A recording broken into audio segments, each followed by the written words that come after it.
はい、森拓郎です。今日はですね、トレッドミルを使った、お話をしていきたいと思うんですけども、トレッドミル、ジムとかにどこでもありますけども、ランニングマシンっていう風な言い方もすると思うんですけど、実はね、トレッドミルという名前なんですよね。このマシンでウォーキングをしたり、ランニングをしたりとかっていうことをやったりとかするんですけども、やっぱりウォーキングをするにあたって、結構女性でおっしゃっているのが、足が太くなっちゃったとか、あと前ももばっかり疲れちゃうとか、あとふくらはぎ疲れちゃうだとか、いろんなやっぱりことが起きて困ってる方が多いんですよね。で、どうしたらいいんですかっていうところに今日はお答えしていきたいなと思うんですけども、これを使った歩き方のコツだったりだとか、あとはスピードの設定、または傾斜とかをつけるといいよっていうこととか、あとはね、シューズとかなんかでも実は筋肉の使われ方っていうのが変わるので、そういったところとかなんかをこの動画で説明していきたいと思います。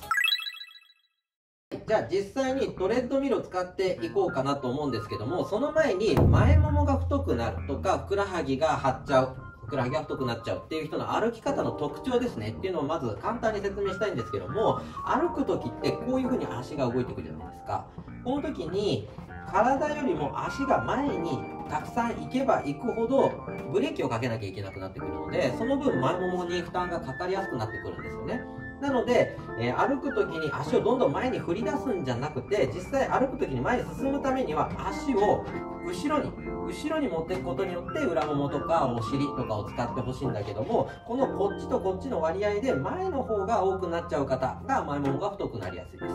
で、もう一つ足は後ろに行くんだけども、行く時にこの足首をたくさん使っちゃうタイプの人とかなんかはふくらはぎが張りやすいです。じゃあ実際にですね、このマシンを使って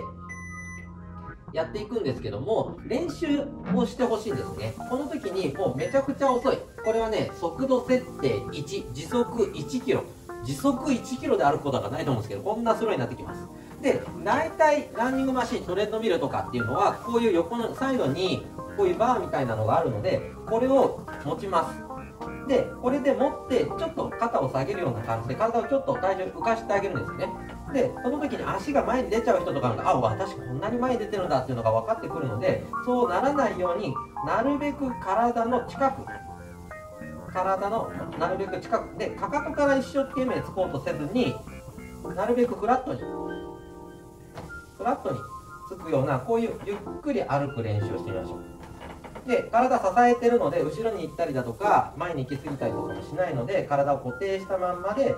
体の真下に足をつくっていう練習をしてもらうといいですね。で、この時も、ただ後ろに足が送られていって、この前ももの付け根ですね。ここがしっかりストレッチされるという感じでやってあげると、しっかりこの股関節が使われていくんですけども、それが膝曲がってこういうような動き、こういうような、上に跳ねるような動きとか、引っかくような動きっていうのを過剰にしちゃうと、ふくらはぎが疲れてきてしまいます。なので、ここで練習してもらうのは、足をなるべく体の近く、真下よりも少し前なんですけど、真下をイメージするといいでしょう。真下ぐらいについてもらって、足が後ろに運ばれていく。その時に足が後ろに運ばれる時に前ももの付け根のところが少しストレッチされるような感じっていうのを感じていく。この2点ですね、やっていけばいいかなと思います。はい、ではここでスピードの設定なんですけども、だいたい時速3キロぐらいから始めてもらうといいですね。で、離した状態で歩いてもらって全然構わないんですけど、さっきの練習みたいにこのバーを持っていただいた状態でなるべく足を振り出さない練習っていうのもしてもらうといいかもしれないです。で、慣れてきたら離してもらうんだけども、その時に足を前に振り出しちゃいけないです。で、だいたいスピードが速くなっても、だいたい時速5キロぐらいですね。時速5キロっていう風になると、このスタスタスターと歩くぐらいになるので、これでさらに6になってくると結構速いので、こうなってくるとフォームが崩れやすくなってきますから、5ぐらいで、タラタラ歩くような感じの方がいいです。タラタラって言ってもフォームはしっかりしていただきたいんですけども、スピード設定としては3から5で、時間はだいたい20分とか30分とかっていうところから始めて、無理がなければ1時間ぐらい。最近だとジムとかだとテレビとか、あとは映画とか、そういったものが見れたりもするので、それで時間を潰しながらでも健康的に歩くことができるので非常に便利だと思いますね。でもう一つ、このスピード設定よりも大事なところが、このトレッドミルっていうのがだいたいイメージとしてはちょっとした下り坂を歩いてるような感じなんですよね。なんでそうなのかっていうと、地面が見た通り動いちゃっているので、その分後ろに蹴る力っていうのがいらないです。足を置いたら勝手に後ろに行っちゃうので、なので筋活動が少ない後ろのね、だいたい傾斜をつけることを勧められます。最低 1%、 1% ってってもほとんど感じないぐらいですね。で 3% ぐらい、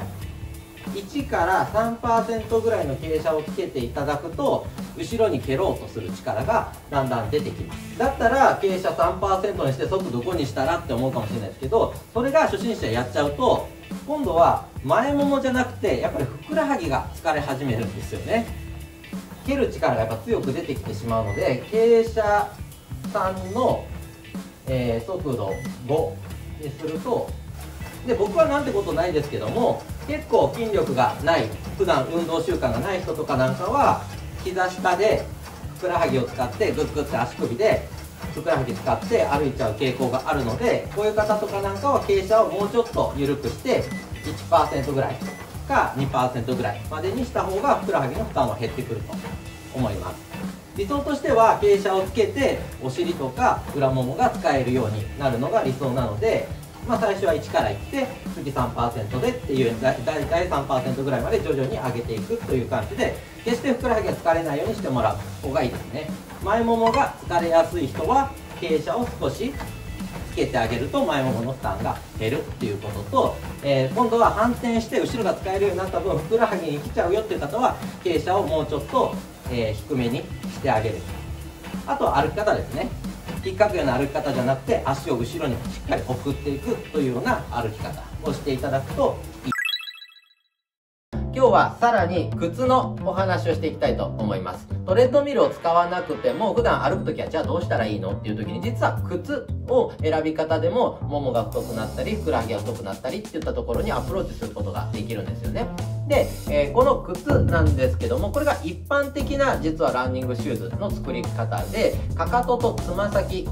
ヒールトゥードロップというんですけども、このヒールトゥードロップがこれだと10ミリ、約1センチのかかとが高い状態になってるんですけども、そうするとちょっとした下り坂になりますよね。ちょっとした下り坂というと、トレッドミルでいうとフラットで歩いてるのと似たような状態になるので、この状態になると実は、ふくらはぎが太いっていうことを気にしてる方とかなんかは、少し下り坂にしてあげた方がふくらはぎの負担が減ってきます。はい、ただ、こっちですね。これはフラット型のシューズで、これはゼロドロップシューズっていうんですけども、これは、メーカーはイノベイトっていうめちゃくちゃマイナーな靴なんですけども、このゼロドロップとか、だいたい、フラット気味って言っても4ミリぐらいですね。0から4ミリぐらいの、このヒールトゥードロップの靴とかなんかは、若干まっすぐの状態になるので、このかかとがちょっと高い靴よりは上り坂チックな状態になるので、ふくらはぎの活動っていうのは実はちょっと増えてしまうんですけども、その分前ももの負担が減るんですね。後ろが実はこっちの方が使いやすくなってくるので、ふくらはぎよりは、ちゃんと歩き方、気にしてもらえれば裏ももとお尻が使いやすくなるっていうのが、このゼロドロップになってきますから、どちらかというとお尻裏もも使いたいな、ふくらはぎよりはお尻裏ももが使いたくて前ももの負担減らしたいなっていう方とかなんかは、少し0から、4ミリぐらいの傾斜にしてもらった方がいいです。もちろんじゃあトレッドミルの時どうしたらいいのっていうような形になってくるんですけど、トレッドミルの時はできるだけフラットなシューズの方がいいかもしれないです。たださっき言ったような癖がある方とかなんかはこの傾斜も気にしながら、このトレッドミルの傾斜っていうのを設定してもらって、なんか私歩いてたら前ももばっかり疲れるなっていうことであれば少し傾斜足してもらう、ふくらはぎばっかり疲れるなってことであれば傾斜を少し緩めてあげるっていうような感じで、普段の歩く靴とかなんかもそうだし、このトレッドミルの傾斜の設定とかなんかも工夫してもらうと、実はご自身の美脚にすごく近づいていくんじゃないかなということの提案でございました。はい、ぜひやってみてください。